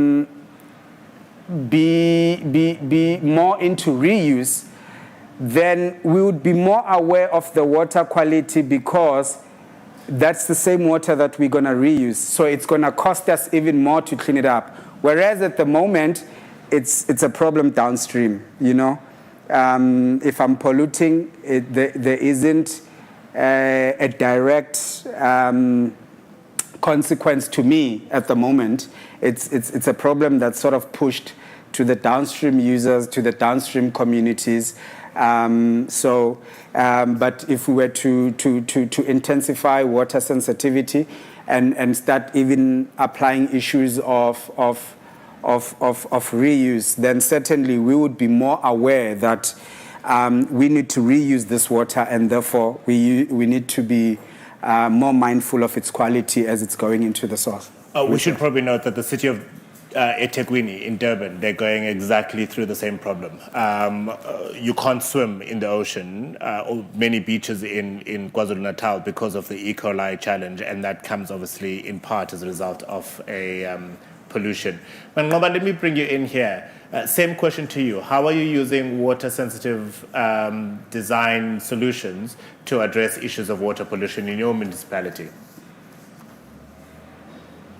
So what we're doing in our municipality, Africa, is that we're looking at, so for instance, we've got a number of towns. So our municipality, if you come from the Somerset West side, city of Cape Town, as you come up Dolores Pass, our municipality begins. So it begins at Grabo and Elgin area. So around that area, like I indicated earlier on, in terms of the farmers coming together through the Grabo Development Agency, we're looking at, as the schools, there are a number of schools in Grabo which are utilizing water that is port or catchment within the farm areas, and then we're able to then try and reroute that water into the schools. So that's number one. Number two, if you then leave Grabo and out area and drive towards Waterfield or Board River, come down the hill, and there is a reservoir that we've got there as well. That reservoir is ensuring that the town of Board River or Waterfield is able to then have its own water. So we found that this was man-made by our municipality, so that we do have a water and catchment area there. That helps us a lot because, like I indicated earlier on, when Grabo didn't have water, when Caledon was suffering with water shortages, we were able to then reroute water that was meant for Board River to then go into those towns. So that is what we've done on a practical level to ensure that we've got smart ways of ensuring that all of the towns can function independently, but can also then be co-sourced funding in terms of the water for other towns that are close by in terms of our municipality. All right. And then your third and final question. Yeah, my third question is more about the finances, and I think we touched upon it already a bit in what you've already mentioned. But I think in South Africa, what I see is that a large part of the infrastructure is there, the piping systems are there, the wastewater treatment works are there, but they're not maintained and operated very well, and they're breaking down now. I think the blue drop shows it, the green drop shows it. And it largely also boils down to a lack of revenue around wastewater treatment and water services. So where's the money coming from? How do you sustainably manage those assets? In the Netherlands, we pay, for example, taxes to the water boards and taxes to the drinking water providers to clean our water. And these are ring-fenced, so they have an income stream that is dedicated, and I know I pay these taxes and it goes to my own water security. I know in South Africa such a system does not exist, so the revenue just goes to Treasury, and then you get it back, and then the municipality decides on where to prioritize their funding needs. So I think that's for me a challenge in South Africa, is how do you make it more bankable? How do you create investments in your water assets? It's a challenge, and I'm trying to figure out what is a way how we can jointly address such a challenge. And I don't know if you have any ideas on how do you create a sustainable revenue stream around your water management and your water security? That is part of my everyday challenge at work. It's basically trying to engage National Treasury. We definitely have that problem. The municipal revenue model, it doesn't work very well currently. We're sitting with that problem, and it's something that we are doing extensive consultations on, because we are also in a space now where we're drafting a policy that allows private entities, private organizations, to use alternative water sources. And so how do we regulate that space? You know, we have had lots of applications coming through to the municipality of people wanting to create their own localized water security. But one of the biggest stumbling block is the revenue model currently, because then the question becomes, hang on, if we allow these large water users to have their own water supply, then how does the municipality generate revenue? That is something of my headache that's keeping me awake currently, and we're consulting different stakeholders, including National Treasury. Mangoba, I know you want to chime in here, and I've got a couple of hands in response to this as well. Thank you so much. I think we also need to be honest, and I like the honesty of the speaker before me, from the CEO of Johannesburg. The reality of it is our funding model in terms of our local government space makes it very difficult for us to be able to craft something around us being able to be financially sustainable around our water projects. However, so the water boards do levy an amount which gets levied to the municipalities. Then the municipality can then source that money or recoup the money or pass it on to the residents, which is how then in terms of the capital outlay that the water boards would have outlaid for us to have the infrastructure. However, I'm understanding the question to be, how are we as municipalities ensuring that we've got financially sustainable ventures that stem from that? Correct. So for instance, if you've got a hydropark that you've developed, how do you have a tourist destination around it? How do you try and generate a flow of income from that? It's actually, sorry, Mangoba, it's actually more, it's more primary than that. How do you ensure that you get access to clean water that's safe and that is priced, I suppose, sensitively through public-private partnerships, if you like, perhaps special vehicle of ratepayers, where if I can pay the city of Cape Town an extra R5 and I'll be assured of all these things, I will be happy to. That's what's happening in part in the Netherlands. It's not a revenue model that is available in South Africa. So to a degree, it is available, Africa, because what we've done is, here what is that our council meeting, I think 2 council meetings back, approved special rating zones. So those special rating zones in effect allow to do just that. So it says over and above the basic services that we're receiving, you can pay in inverted commas a premium as that ratepayers association or whatever it might be. I've got a ratepayers meeting at 4 o'clock today around a similar thing. So, but you must have a council resolution and there must be public participation on it. You need National Treasury to give you approval as well. There is a system of doing it. It's just, it doesn't happen overnight. So we've got, for instance, Greyton is one of our towns. It's just recently become now a residential zone that is allowed to do things of that nature. But like I'm saying, you must go through the public participation, you must have council approval, and you must have gone through all the red tapes around that. It is possible, it just takes forever. Sorry. Mangoba, I think the question is around how do you ring fence to ensure that as money is coming into the municipality, you've got people that have paid for their water tariffs, but how do you ensure that that money then does not get used for housing or for something else, but it goes back into water infrastructure specifically?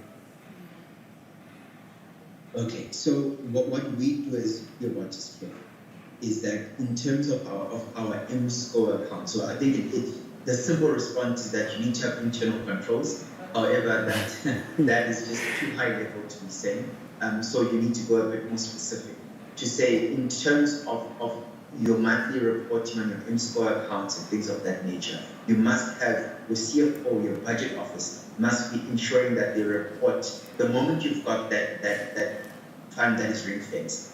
You must make sure it becomes a council agenda item, a standing item, so that you're reporting on how much has been received for that month and what has that money done.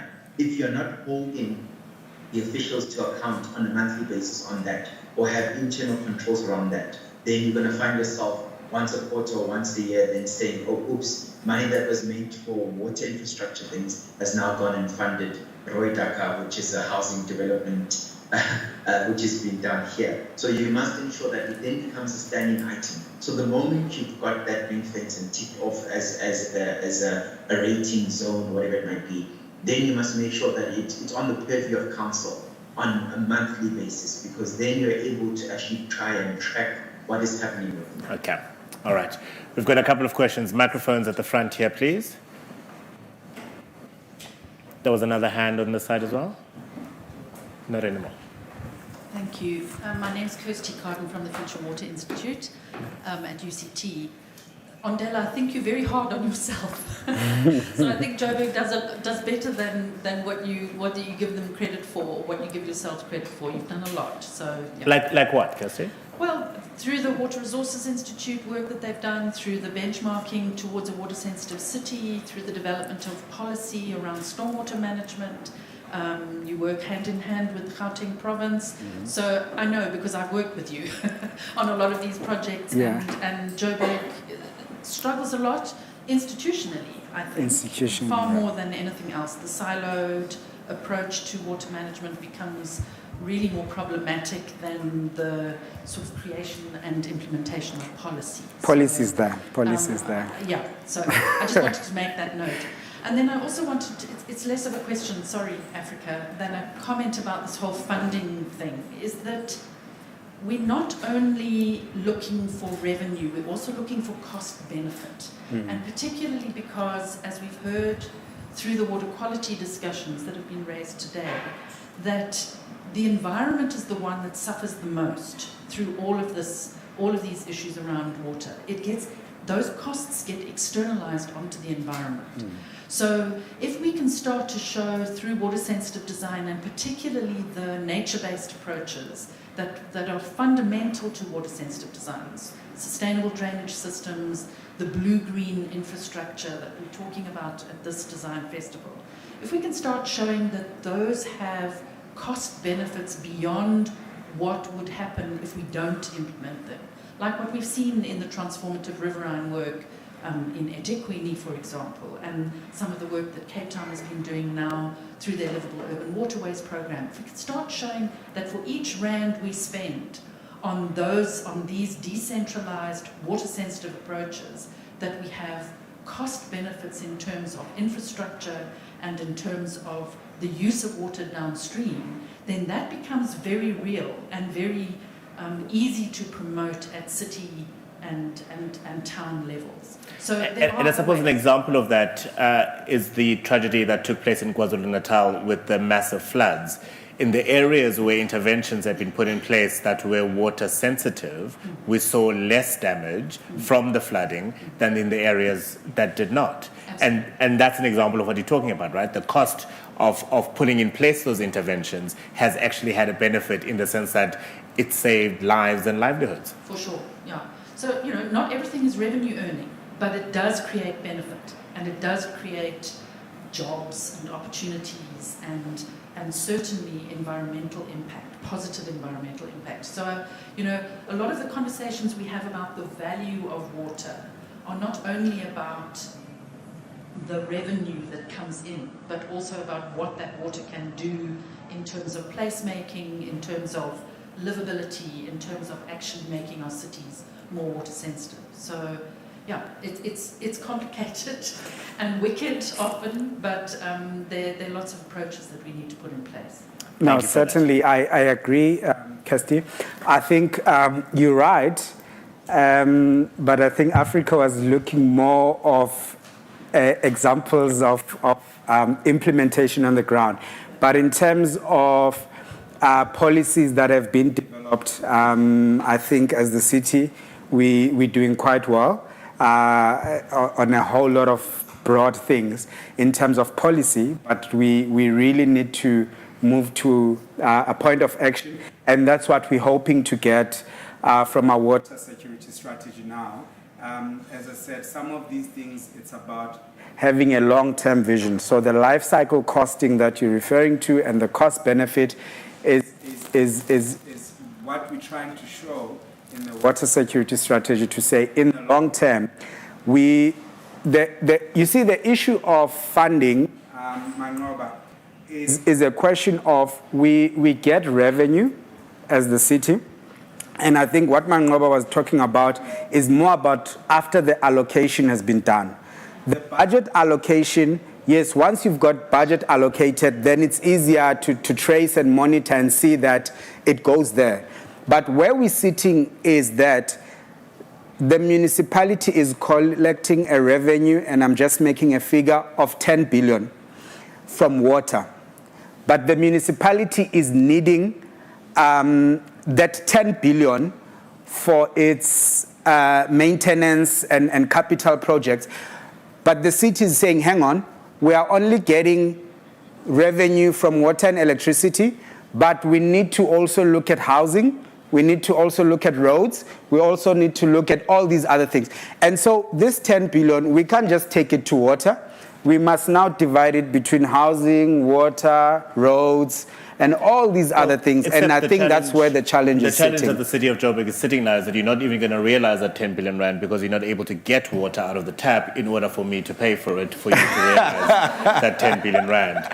But we get the point. Your question. Yes, my name is Shoska Thijssen, I'm from Soli. My question is related to the energy for the water supply, because I think in the beginning of the discussion you mentioned it's not so much water scarcity in the Gauteng area, but actually that there's no power to ensure that the distribution is actually done correctly. So the question is, are we going to wait for Eskom to sort out the energy supply, or is Joburg going to come with their own measurements, maybe a decentralized energy supply to make sure that water can be distributed?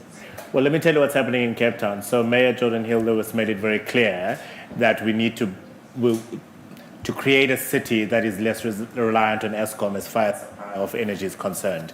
As it is, we are saved a stage or two of load shedding because of Steenbras Dam.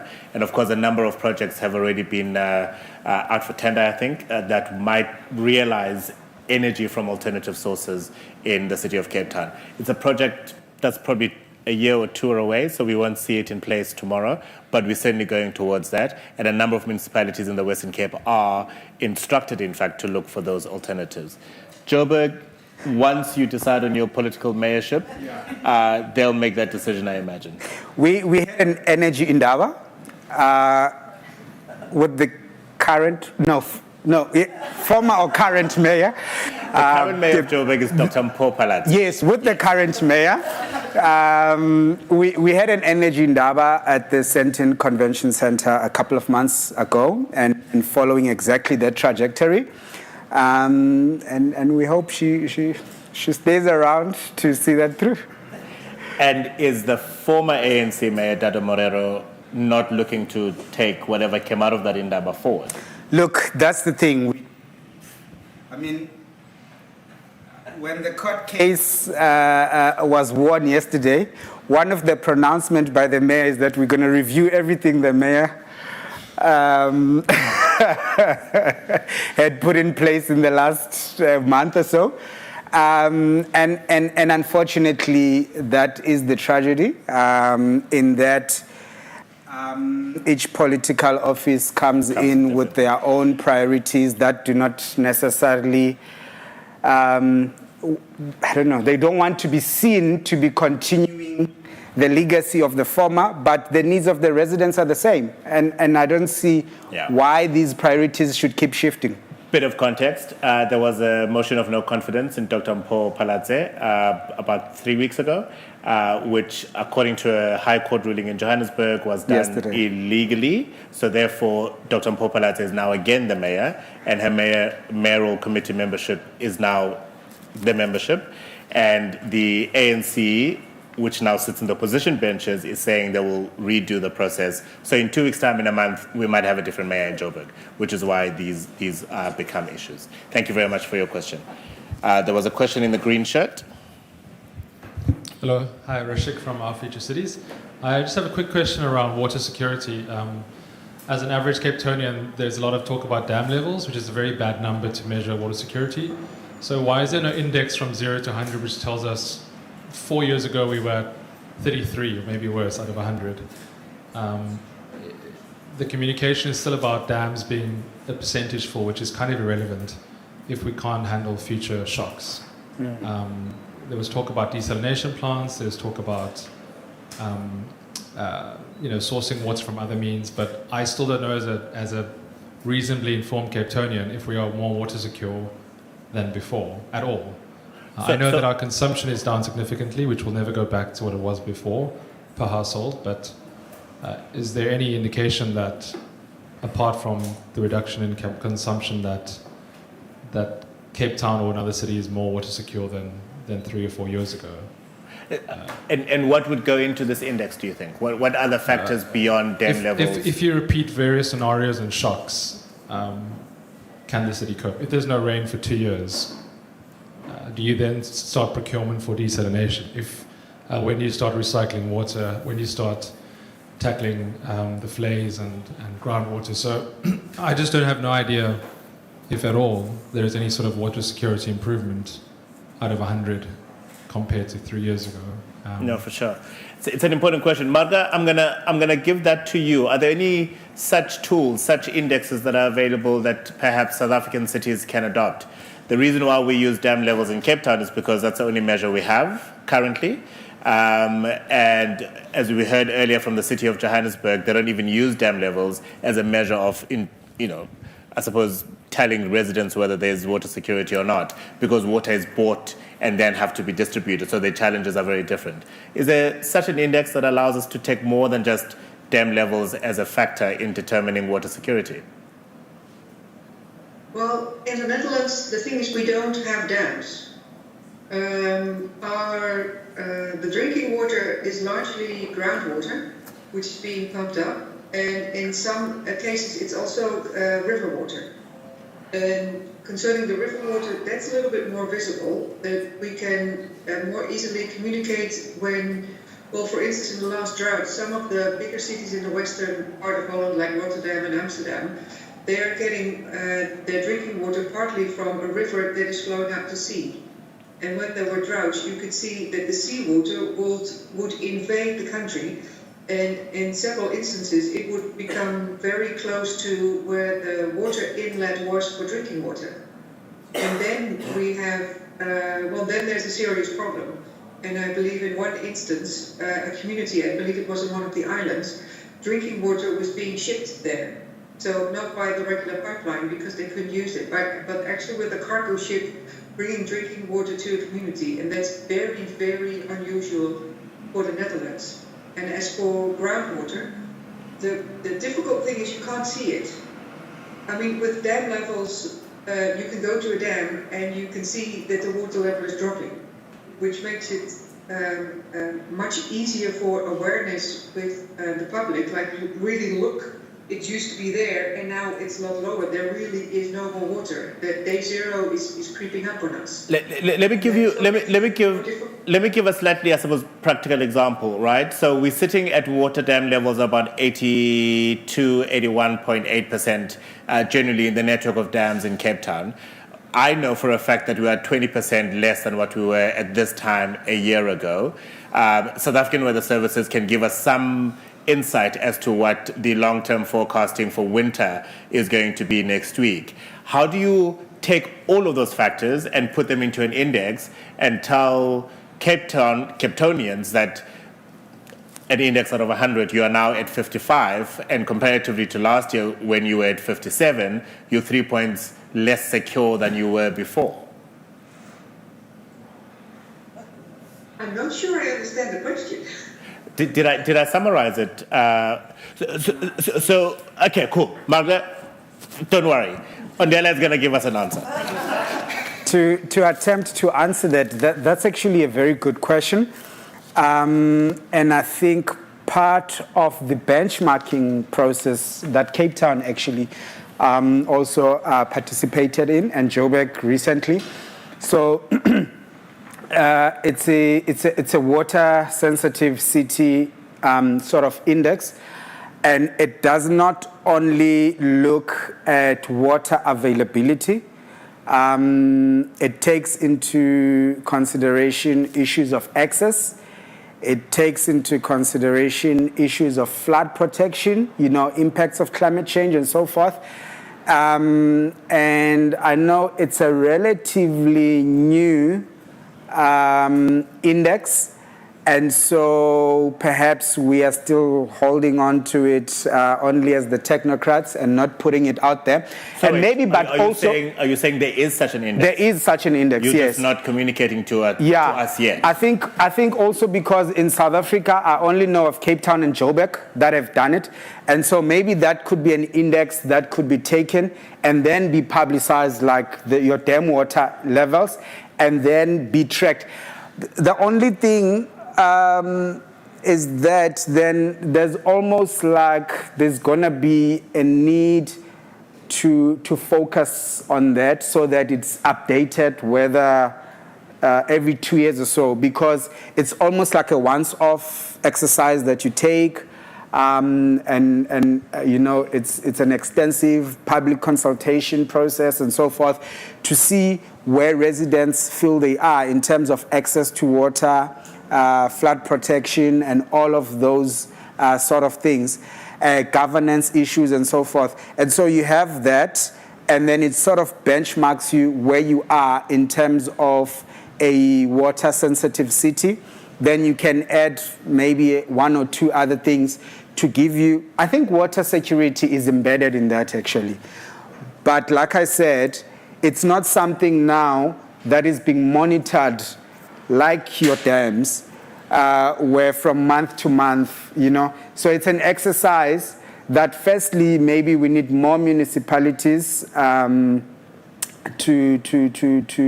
do that.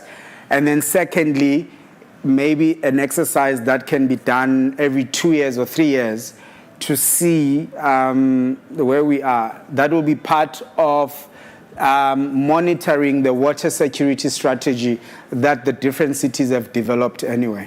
I do think you want it to be slightly more regular than every 2 to 3 years. Just as an example, if in 10 years' time the dam's at 90% and we have 500,000 more people, it's a completely irrelevant. Not yes, irrelevant, but, I don't know if we are now more water secure. Even yes or no, I don't know if we're more water secure than 4 or 5 years ago, or if we are becoming more water secure over time.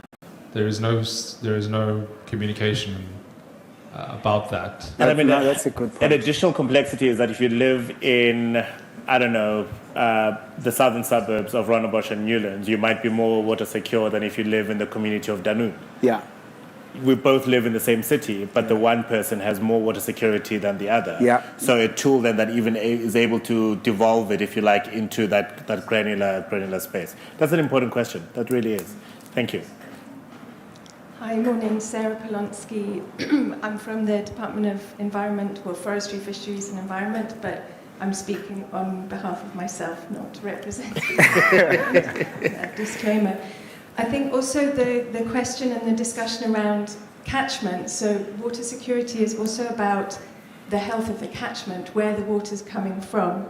So in some ways the conversation around a city sort of de-links the city from its environmental, ecological context. And there's also issues, I think, around equity and justice embedded in that. So, for example, residents in KZN living on the lip of the Woodstock Dam have no water because all of that water is earmarked for Gauteng. So there are real complexities around equity, but also I think there's maybe something around seeing the cities more embedded in its context. I know there are governance and municipal boundaries that come into play, but I wonder, I'm not even sure what my question is, but maybe a response from the municipalities around their relationship to catchment health and catchment management. which is ultimately the source of water security? I'm going to start with Mangoba, if that's okay, because he is in a municipality that has the largest dam and the catchment area for the province. Mangoba, your response to that question? Sorry, Africa, I missed the lady a bit. Can she just give the question again? Sure. I'm wondering, as a municipality, what your responsibility or what your sense of responsibility is to, and in fact, I think because you're in an agricultural space, it's clearer, but to the health of the catchment, which ultimately is where your water, that's your water source, whether it's in a dam or your groundwater, and there's a real issue with the health of our catchments for a whole range of reasons. Thank you. Is that clearer? Yes, thank you so much. I've got that. So from our municipality, 60% of our water comes from over water, and 40% we then generate through ourselves. So we are quite good in terms of these green drop and blue drop status for water.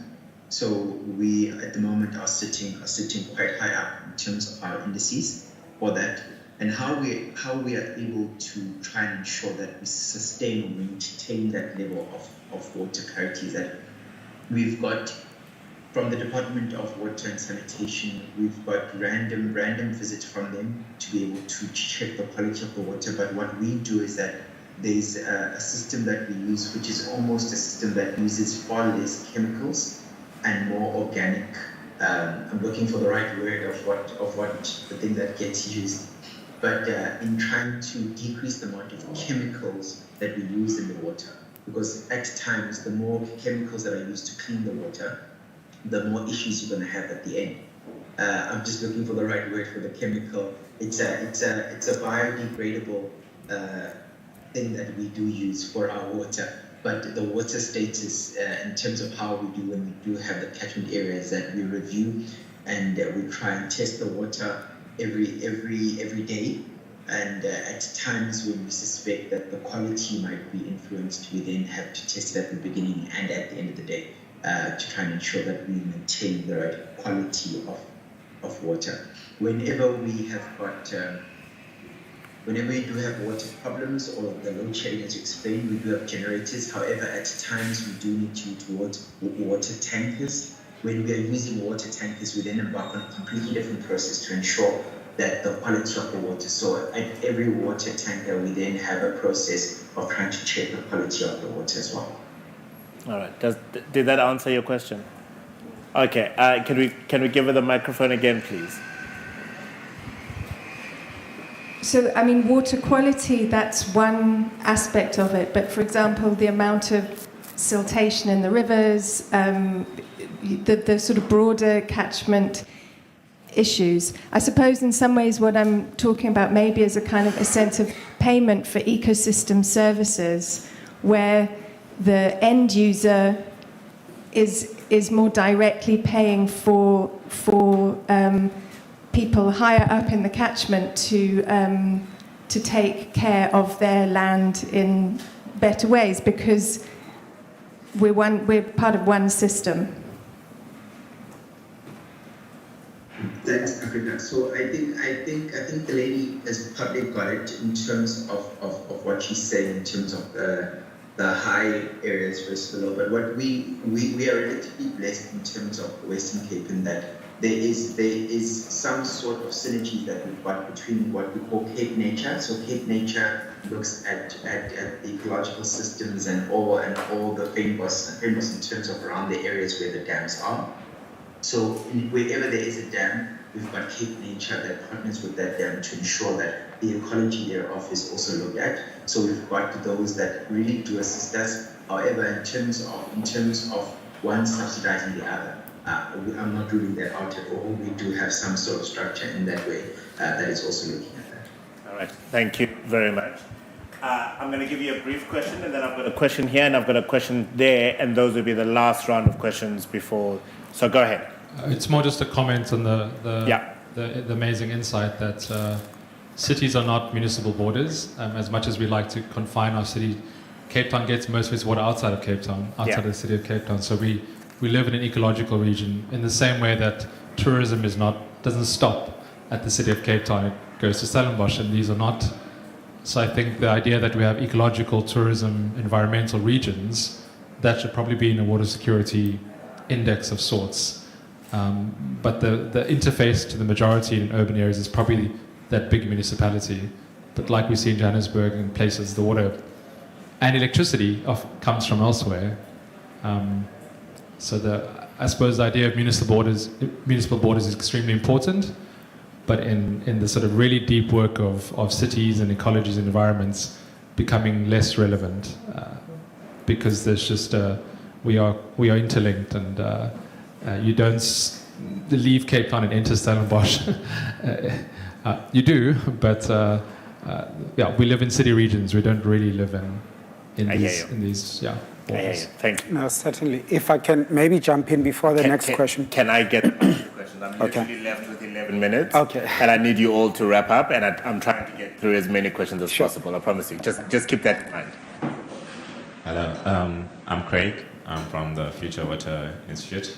I'm studying there. So I think I'm going to take us a bit back to your question on if there's an index. So if you go through the water strategy, I think the city water strategy from 2018, they do mention something about assurance, the level of assurance, which I think before the drought we had about 1 in 50. And now they've tried to increase it. So that's currently what exists to kind of safeguard as a kind of measure to say every once in 50 years, at the worst case scenario, you would probably be able to assure you to get water. So that's what the 1 in 50 means. Out of a 50-year period, there'll be 1 year where we will not. To give a 2% probability of not being able to. But now they've kind of increased it to 1%. Is it 1% now? It's 0.5%. But they've made the probability less by measuring how much water they can supply. So in terms of augmentation, the water into the city, in terms of reducing demand, reducing leakage, and then projecting for climate change, then you can kind of say, okay, if the climate change is this much and we've got this much water and this much demand, maybe we might not be able to assure you to have water like once in 200 years. Which was okay, but now, as we see, the drought was 1 in 300, so that was probably inevitable that we're going to have water. But it is there. It's not spoken as much, I feel, because practitioners, and we've done it in the space also, we like using terms that we think the public better understands, like their levels. I saw that the gentleman from Johannesburg and the gentleman from Group, they spoke about non-revenue water, which technically is not the correct term if you're talking about leakage, because non-revenue water is a percentage of what you are supplying. So if your leakage is 2 liters, if you're supplying 10 liters, non-revenue water is 20%. But if I was to increase my supply to 20 liters, my non-revenue water decreases to 1%, to 10%, right? So I can say I've improved my non-revenue water, but I've done nothing. I haven't fixed the leakage. So it's not the correct term, but it's the popular term.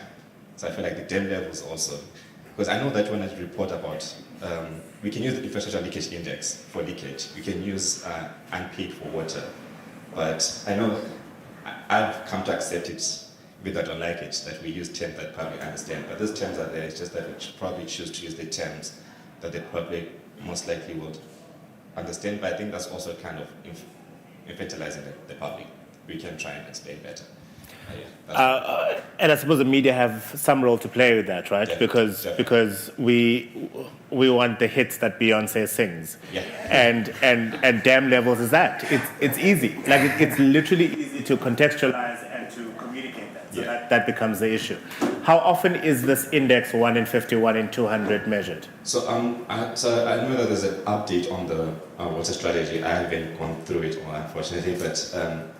It's, in theory, according to the water strategy, is something that needs to be updated with new climatic models, which the University of Cape Town is contributing to. The water demand is currently being looked at. We are going up, by the way. We're now back at 800 million liters a day from 1.2 before the drought and about 450 during the drought. So that is we managed a bit better. But I'm not sure about how often it's being updated. But we have a new water strategy, an updated strategy, and it came out this year, or it was finalized last year, so that's like what, 3 years? Yeah. So yeah, maybe that's going to be I don't know, I don't report the cities, I don't know how often they're going to do it, but let's just see 3 years for now. Well, thank you for that insight anyway. Final question of the day. Okay. She's ceded her time to me, and I wanted to get the final thoughts from our panelists.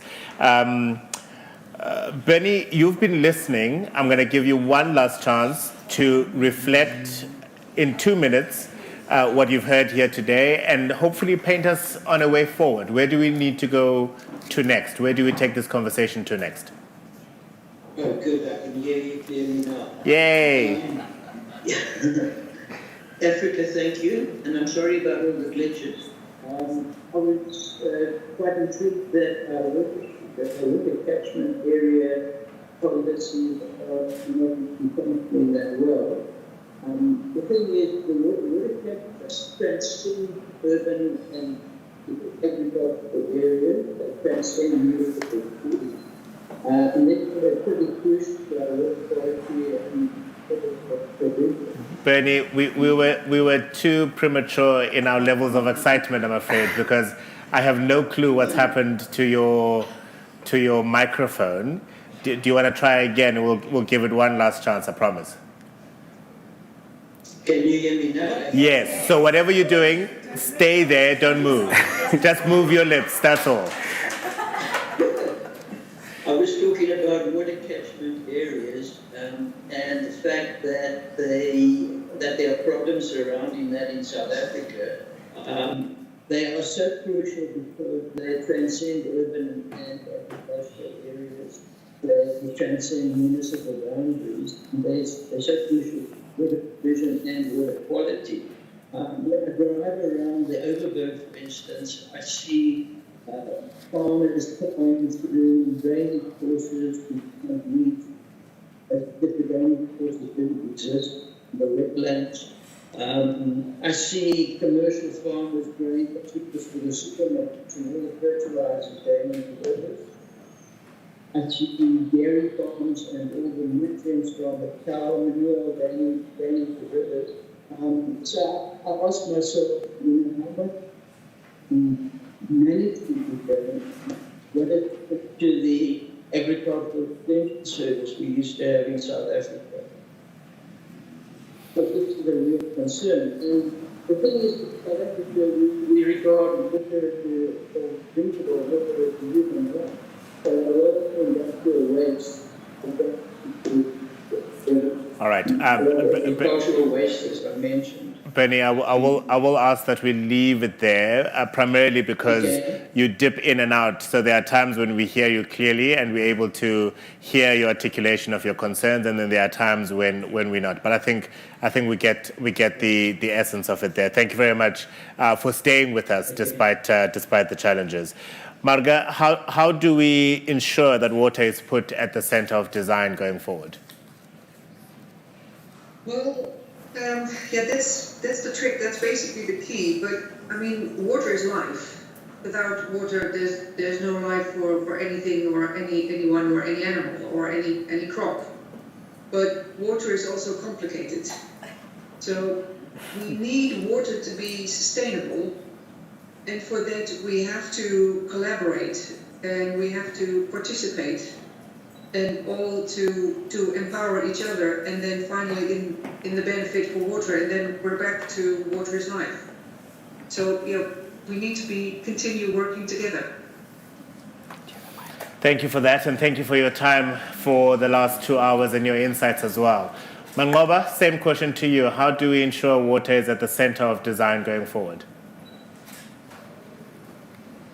Thanks, Africa. I think simple response would be, in everything that we do, we need to ensure that we encompass water. So for instance, when people are speaking about an index, we had a number of those questions. We need to ensure that as municipalities, because we are the face of local government, whether you're a city, whether you're a municipality, you need to ensure that whatever you specify for your building plans, you need to make sure that it's part of the requirements. we need to speak to water sensitive, we need to speak to how the design of whatever you're trying to do, whether it's solar, whether it's a building, how that speaks to water. So it must be embedded as part of the requirements. So I think that would be the easiest way to be able to ensure that in whatever we do, whether it's IDP and whether we're speaking in wards, whenever anything new is being erected or constructed or being dreamt up, we must have the prerequisite requirement that speaks to the water sensitivity. All right, thank you very much to you too for your time and for your insights this morning. Ondela, you get the final word before I wrap this up with Erica. How do we ensure that water is put at the center of design going forward? I think I agree with the speakers that water is life and is everything. And I think what we need to realize is that water security is more than just water supply. We certainly will deal with water one way or the other in our cities, and with climate change effects, we then have a chance of trying to mitigate so that we do not deal with water in a very negative way, in sense. Whether is through floods or through droughts, nature is going to force us to deal with water. And therefore, with water-sensitive designs, we have the opportunity of determining how we will then deal with nature and ensure that there's sort of a resilience on our part and sustainability on the side of nature. And perhaps a more appropriate word is how we respond to nature, because we won't be able to deal with it. Nature will impose itself on us, and some would argue that whatever it imposes on us is as the result of human behavior, and that's a different conversation altogether. But if you're faced with floods or you're faced with drought, we need to respond to it and make sure that we continue to provide that water security. Look, planning is the answer. Ultimately, what we're trying to build is resilience. Like you said, nature will impose on us, but how we're able to bounce back to whatever nature gives to us is what we're trying to work towards, and we're trying to ensure that whatever disaster that nature places on us, that would be able to be resilient, that would be able to build systems that will cushion the impact so that we are able to still survive. On another day, we'll have a conversation about your shift from seeing groundwater as a nuisance to how you are seeing it now. Thank you very much. And by the way, the reason why he was able to travel to Cape Town and join us, and Mangoba is sitting in Tevetuskloof, which is less than an hour away, is because Mangoba has a meeting at 4 o'clock, as he alluded to, with the ratepayers of Greyton. So he has to go from there to that meeting. So thank you to all our panelists, and thank you for your time and your insights this morning. Erica, it has been insightful in many ways, and I think what it keeps on reminding me is that whatever design thinking we need to embark on, certainly on the African continent, is more around systems and intervening in systems that will make life easier for its citizens. It's not product, it's not aesthetic, it's about how do we get, in the case of Joburg, the water from the Val Dam to somebody's tap, and do so in an effective way. How do we get an index that is communicated regularly that ensures that I know that I'm water safe today than I was yesterday, than I will be tomorrow, whatever the case may be. It's more around systems, isn't it?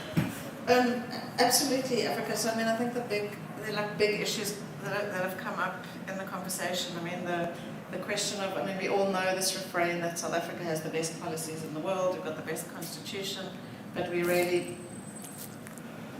bleep at implementing them. And so, and the question I wanted to ask was, like, what is that about? What really is? It can't just be about the politicians interfering. It's got to also be about the system and the PFMA or the MFMA or whatever that actually kind of gets in the way of action, of delivery, of implementing really, really good policies.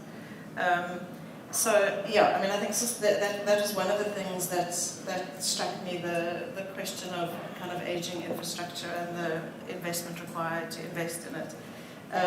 But the big thing that I'm taking away, and it is the comments coming up more sort of towards the end of the conversation, that we are actually in one system, and water. You know, we want to put water in the center of it. But we are actually part of the system. And so rather than, I think, we've got to change our mindset around controlling and managing water, but working in harmony with it in nature. So I've sort of come away thinking that water-sensitive design really seems to me about going back to nature, reversing the tendency to make the rivers straight and let the rivers show us what maybe they know better than what we know. So how do we really look at what's happening around us, the signs that are coming to us around what's happening with water, with climate change, and take that as clues to how we should be responding. And the other big thing, I think... Sorry, just to emphasize that point. Yeah. So when the water falls from the sky into a catchment area, it's not thinking the National Department of Water and Sanitation is now responsible for me, and then it sort of travels through a system to go to Rand Water, travels through a system to go City of Joburg Water, that then, do you know what I mean? Like, it's water that is, as you say, all part of one system. And in a way changing this idea that groundwater is a nuisance. Yeah. Actually, the water's falling from the sky to water the earth. How do we live with that instead of imposing our systems and kind of concrete onto that? How do we really listen to what's happening? And then key to that, I think, is about us individually as human beings and citizens taking more responsibility for the way we work with and live with our natural resources. So, this question of an index, we should all be interested in what is how much water is available, what's happening to the water, what are we doing when we're throwing things on the floor or on the ground. So and maybe this is also where the media has a role to play, is in conscientizing us to, yes, water may be a constitutional right, but what is our obligation in response to that right? We can't just take our rights for granted. There's something that we need to do in return. No, that's very true. Well, it's been a fascinating day. Today has been all about water in focus. We've certainly highlighted some of the shortcomings, and hopefully in the process we started to inspire you to come up with solutions to some of those challenges. Tomorrow morning we gather again at 10 o'clock right here on this space, and our focus tomorrow is going to be on communities and how we bring communities into this conversation and almost have them leading some of the design-led solutions that still focus on water. Ultimately, we are designing Africa's blue-green cities, and there must be cities for all. It should not matter where in that city you live. We all have a right to life, to water. Water is life, and let's do what we can to appreciate that and celebrate it, but also remember the responsibility that comes with it. Thank you very much for joining us this Wednesday morning. Do enjoy the rest of your afternoon, and we'll see you back here again tomorrow morning at 10 o'clock.